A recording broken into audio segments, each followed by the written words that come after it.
Okay, I believe we are live. Please give me a moment. I'll make sure everything is working fine and we shall get started.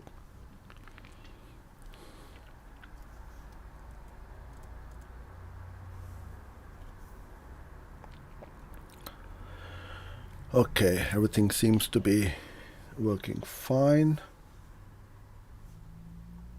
Brilliant. Hello and a very warm welcome to today's very last live stream of 2020. My name is Uzair and it is 4 o'clock on the 24th of December 2020. It's been a year of, mixed emotions. First of all, we started our live streams at a time when we had the worst time in the history of this current generation, or possibly for many generations.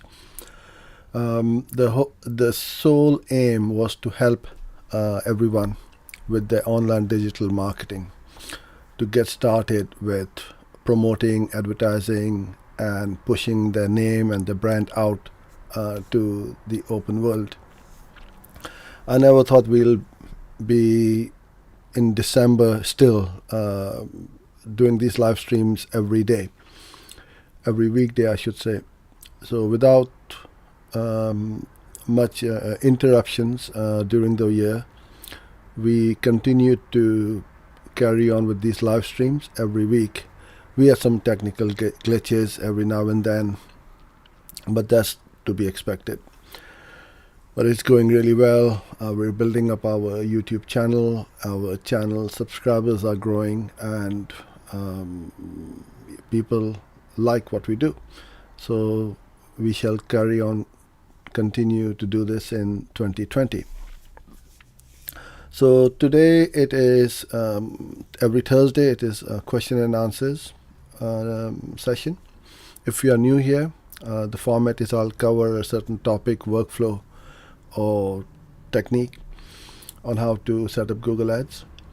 And then towards the end of the session, I'll answer any questions you may have.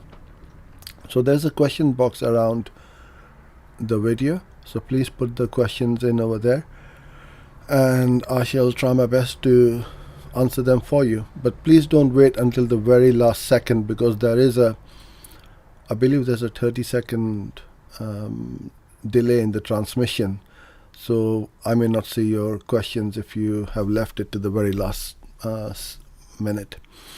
So Varun Tej, Merry Christmas to you as well, and to everyone. I hope it's peaceful and safe for you and your family. And I would like to just say a quick message before we start the session. It's been extremely tough, difficult for a lot of people, but we should thank God that we are safe. But many people haven't been so fortunate.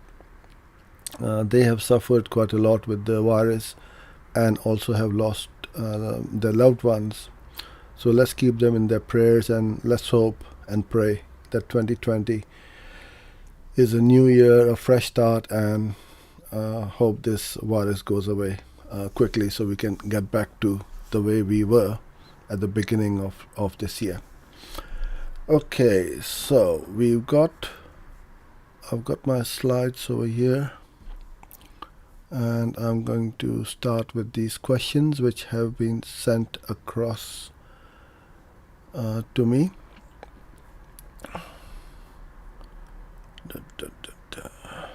Okay. So the first question is, I've set up Google Ads TCPA campaign, but I don't get any impressions. Google will say to you that you can start running TCPA campaigns right off the bat without any data, i.e. you just set it up and go straight into target CPA. From my experience, what this happens is we don't know what the target CPA to be, because we have not run any campaigns. We have not run any data through the account. So obviously Google doesn't know what we are looking for either. So if you're not getting any impressions, so there's two things which is potentially the problem. First, your cost per acquisition price is too low. Google can't get it for that price. And secondly, your budget is too low. So if your target cost per acquisition was, let's say, $10, you need to put in at least 4 to 5 times your target CPA as your budget. So I would keep it at $50 for the daily budget, because we need to give Google a bit of room to maneuver to get those conversions at that target CPA. If you can't get that, what I would suggest is you keep on increasing the target CPA. But as you increase the TCPA, you've got to increase the budget as well, which sometimes you may freak out or you may not have that budget. So my advice to you would be to go on maximize conversions. Start over there. Let the conversion or the cost per conversion be a bit higher in the beginning. Get the conversions in, and then you can switch over to either TCPA or to any other kind of bidding. Okay, the next question is, can you explain which goal should I use when setting up a Google Ads campaign? If I set up a campaign without goals, does that mean I won't have conversion tracking for my campaign? So you got all these various goals when we set up any campaign in Google. If you don't use any of these goals, this does not mean that you are not setting up any conversion tracking. Conversion tracking is completely different. I would always recommend, and you must always start your campaigns once you've set up your conversion tracking. So even if you are setting up a campaign without a goal and have set up your conversions, that means the conversions will be tracked, and it's only that the campaign will be running without any goals guidance. Next question is, what are micro and macro goals and why should I use them? That's a really good question. So the macro goals, these are the two types of goals which we can set up in analytics. So the macro goals is a purchase or a sign up or a lead. That's the end game, the end goal. The micro goals are the actions, interactions, engagement which someone takes to the lead up to that goal. So when someone comes to your website or landing page, they click on the video button to watch a video. They stay on the website for 3 or more minutes. They visit multiple pages and then they convert.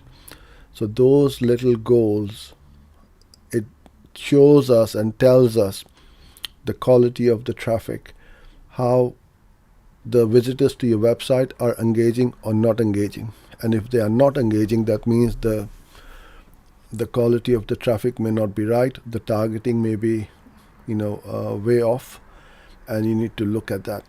Because if someone comes to your website and bounces off after 5 seconds, no matter what you do, no matter how good your product is, they are never going to convert.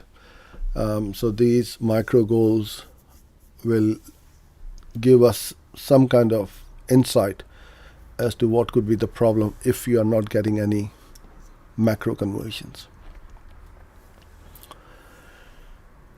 How do I get started with video marketing? Is it important to start video ads in 2021? How to get started with video marketing? You can start off with just a little phone in your pocket or in your hand.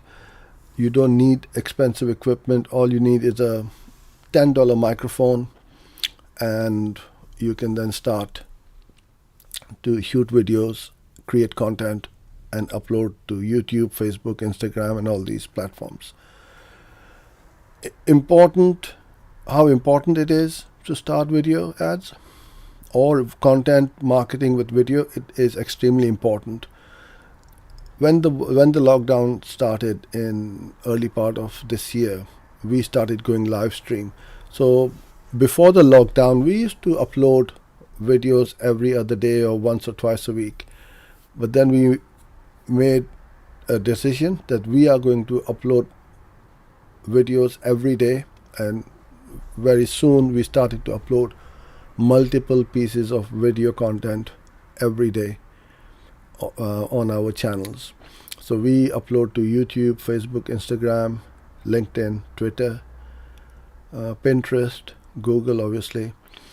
And the new one which we are starting now is TikTok. So you've got to put your name out there. You've got to put the message out. Now, we don't know how long this lockdown is going to be with this new variant of the virus. It may get worse before it gets better. The only way you can reach out to your audience is through the internet, and there's no better way to promote yourself and to push your brand out there than using video. So I would highly recommend that you put up videos, and especially the short form, the less than 60 seconds long videos. Those are the ones which are going to do really well in 2021. Okay, I made a big mistake. I have over 600 ad groups and have made a mistake in the naming of the ad groups. Is there a way to bulk change these? Yeah, we have all done this. And you're not the first one, and you certainly won't be the last one to do this. The easiest way to bulk change or amend these ad group names is via Google Ads Editor. So if you look in our playlist, there are videos about Google Ads Editor. It's a free tool. It's an amazing tool. If you haven't used it yet, start learning how to use it, because it is going to change the way you run Google Ads. I can promise you that, because it's going to save you so much time. And once you know how to use it properly, you're going to kick yourself that why didn't you learn this before. It is one of the best kept secrets of Google Ads that not many people know about it. It is there. It's out on the open. Google doesn't hide it from anyone, but many people don't know what this is. It's a free tool. You can download it. It's a desktop app, so it's not online. You download it either on a Mac or a PC, and you can make all the changes, upload it to Google Ads servers, and all the changes are done. So it does work. And to change 60 or 600 or 6,000 will take the same amount of time because of the way the editor works. Okay, how important is click-through rate? It is important because Google is in the game of getting clicks, right? And so are we. If we don't get the clicks and people are just looking at our ads and not coming through to the website or the landing page, then what's the point of running these ads? So it is important that the click-through rate is one of the first metrics you need to look at, whether it is too low or too high. Too low means that when someone sees your ad, they don't like what they see and they're not clicking through. Too high may mean that there's click fraud happening. So you need to look into it as to what's happening, and perhaps use a third-party click fraud app to stop these invalid clicks going. But Google also has got a very sophisticated way of finding these clicks, but there will always be click fraud. So absolutely important that you keep an eye on the click-through rate, but the focus should be on the conversions.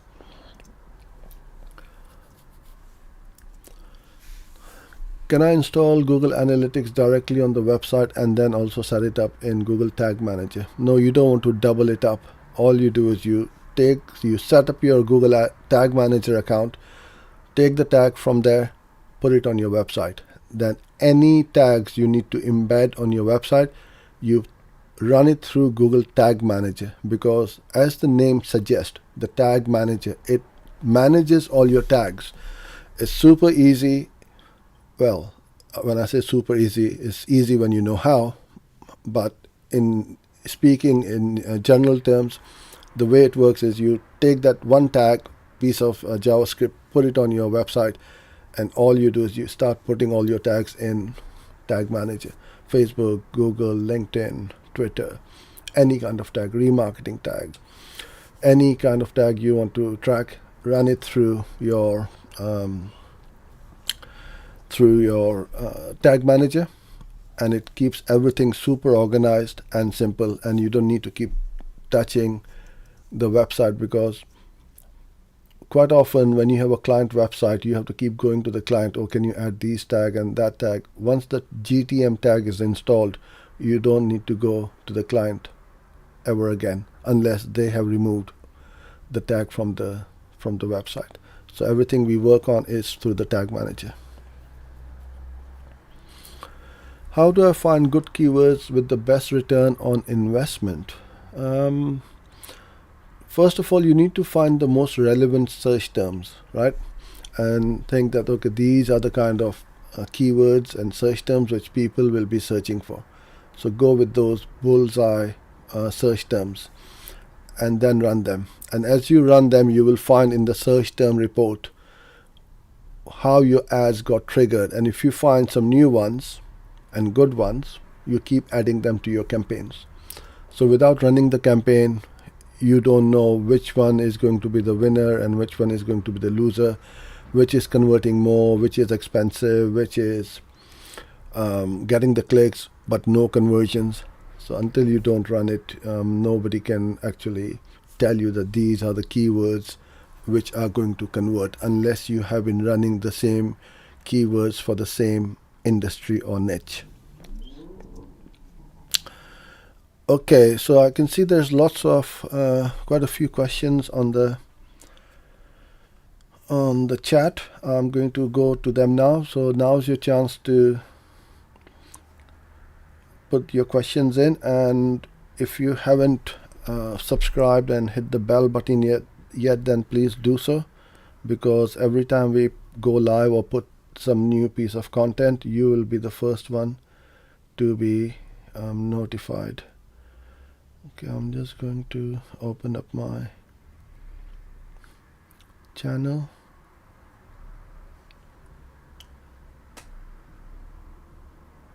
Why is this not working? Okay.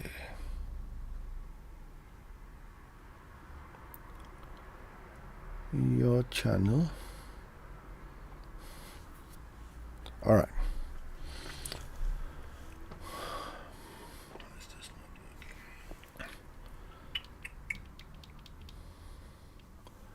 Okay, so the first question is from Atty. How can I reduce my CPC? You need to reduce the CPC of the keywords which are expensive. So don't have a blanket rule, oh, I want to reduce the CPC. Yes, we all want to reduce the cost, but why would you reduce the CPC if a keyword is performing really well? Because if you start reducing your bids, you are going to start losing the impression share, and you will start to lose out in the auction. So what I would do if I was you is have a look at all the keywords, see which ones are performing well, keep increasing them, because you don't want to lose out on those keywords. And the ones which are expensive or non-converting, then you start cutting out on those keywords. Okay. Thank you, Biswajit, for your comment. Hi, Raj. I want to know, can we use custom audience and other audience which we select from audience section while making ad? Okay, so you can use multiple audiences, but you are going to narrow it down. What I would recommend you do is, if you got multiple audiences, put them in a separate ad group and see how it works. But if you want to overlap them, then yes, you can put them in the same ad group, but it is going to reduce the reach, but your targeting will be, you'll be hitting the bullseye, kind of like a audience, because you will reduce a lot of wastage, but your impressions will go down quite a bit. Okay, the next question. Can I use affinity audience, remarketing audience, and custom audience in one ad? Or we have to make separate ads for all audience? So audiences work on at ad group level, not at the ad level. So in an ad group, you can have as many ads as you like, but the ad group or the campaign level is where you are going to target. So I think you're getting a little bit confused with regards to the targeting of how the audience should be set up. If you look in this playlist, I think I did a custom audience video last week. So you can refer to that video. That will help you out.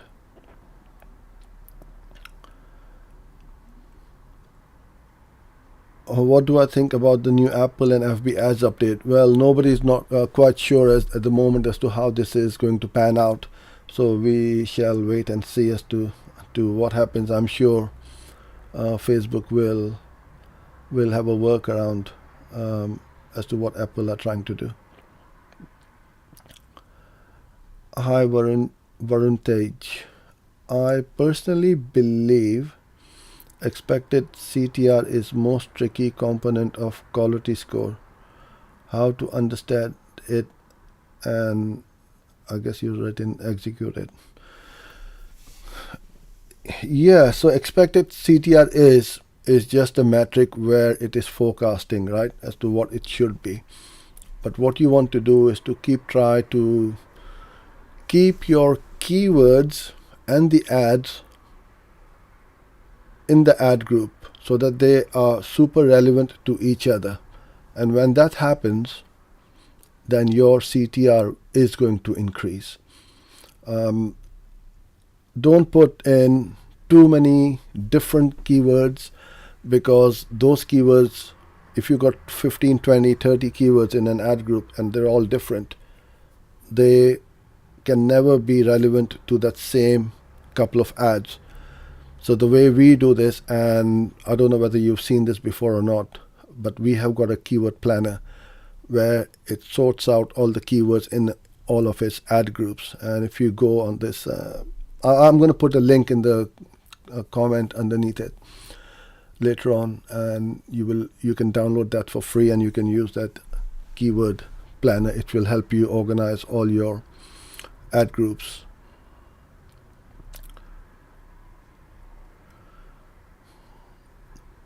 Currently, our ROI happens in 4 to 5 months.